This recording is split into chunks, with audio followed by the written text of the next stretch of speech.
Morning, everyone. Morning. How's everyone this morning? Good, good. I don't know about you, but I love this weather. This is my kind of weather. The drought is over, the grass is green, the weather is cooler. But speaking of things that I love, here are some things that I love. Maybe you love them too. I love ice cream. Okay. I love ice cream. I have a technical problem. Okay, so just go on without it. What you're saying, telling me? Okay.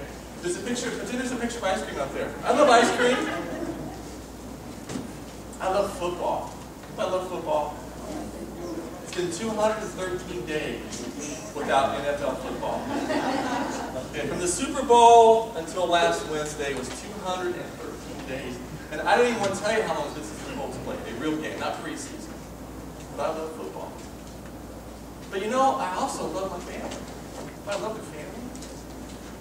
Now, I really find it a little disturbing that the same word I use to describe how I feel about ice cream is the same word that I use to describe how I feel about my family. And there's something wrong about that. I looked up the word love in the online dictionary, and there are 27 definitions for the word love. I guess we can't play that video. Can we play the video?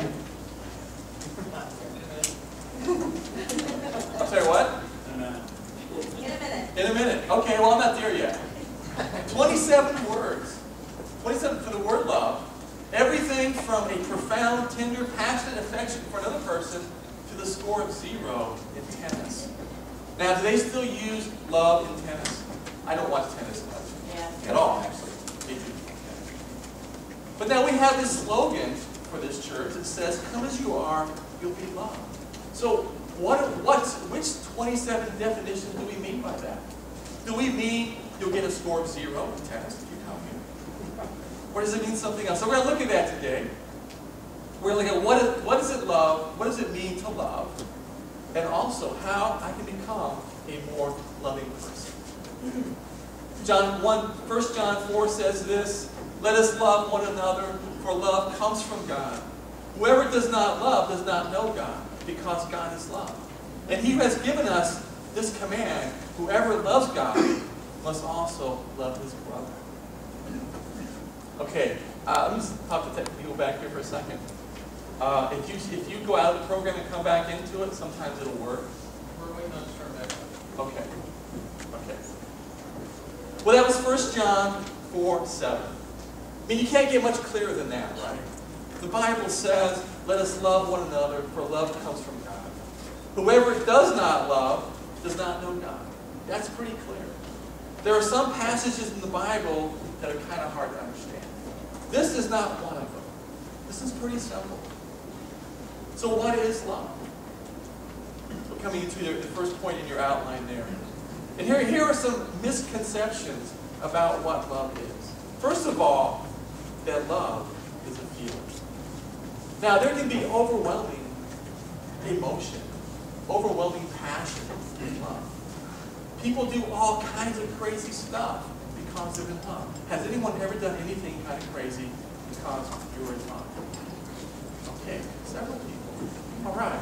Well, we have a video here, maybe. We don't. Okay. Act it out. What's that? Act it out. Act it out. Act it out. Okay. I need some volunteers, please. No. Well, the video is a funny video. I'll tell you all about it. It's a guy, and he's at a mall, and it's in front of the synagogue. And he has his girlfriend there. Has anybody seen this video? He has his girlfriend there, and all of a sudden, he's down on one knee. And he says to her, "I am dizzy in love with you. I love everything about you. I love the way you take your little cupcake, you cut it in half, and make a little cupcake thingy out of it." Those were his words, a little cupcake thingy. He says, "I'm dizzy in love." Then all of a sudden, this guitar player appears from the crowd. And he begins to sing Sweet Caroline, because her name is Caroline. Okay? He gets down on one knee, and by this time a crowd is formed. people, this is in the food court mall, and people have turned around their seats, and they're yelling, say yes, say yes. And so he's down on his knees, and he says, will you make me the happiest, dizziest, most in love man in the world? She looks at him and says, oh my God, and she walks away. That's it. Kind of sad, huh? But it wasn't all sad, because the lady got the Cinnabon and said, I'll marry you. So even though he got turned down, there was a yes there. But the point being is that obviously his feelings of love, his dizziness, his passion and all that wasn't reciprocated. He didn't realize that. He miscalculated on that one. So love can be accompanied by tremendous feeling. But love is not just a feeling. Because if love were a feeling, love would be uncontrollable, which is the next point in your outline. Sometimes I can't help how I feel. If love is uncontrollable, then I fall in love, and I can fall out of love. I have a perfect example of this. My junior year in college, my roommate. He comes into the dorm room, and he's dramatic anyway, but he says, I'm in love. I'm in love. I'm in love. I can't help it. I'm in love. I'm thinking, guy's in love. And so I didn't see him for months after that, because he was always with this woman that he was in love with.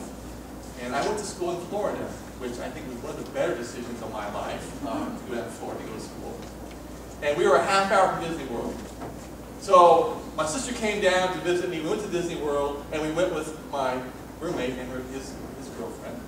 And so they're walking through Disney World, just swinging arms, and they're looking all googly-eyed at each other. And he's actually twirling her as they're going down the Disneyland.